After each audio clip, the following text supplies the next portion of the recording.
Plusieurs parlementaires prennent part à Yamoussoukro à un atelier sur le droit international humanitaire. C'est une initiative du Comité international de la Croix-Rouge, CICR.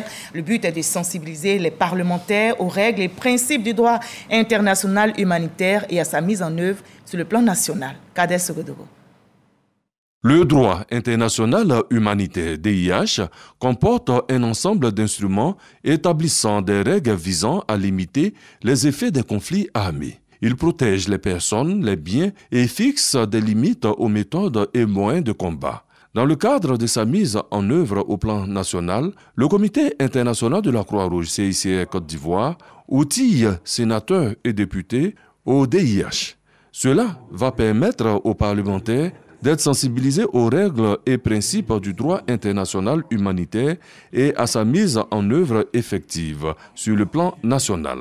Un atelier qui doit pouvoir susciter une implication des parlementaires dans l'adoption du projet de loi nationale relative à la protection des emblèmes du mouvement de la Croix-Rouge. Vénérables sénateurs, honorables députés, en tant que responsable politique et représentant du peuple ivoirien, vous avez un rôle crucial à jouer pour faire en sorte que l'ensemble du mouvement international, la Croix-Rouge et le Croissant-Rouge, puisse remplir le mandat humanitaire qui lui a été conféré par les États en vertu du droit international humanitaire et des résolutions des conférences internationales.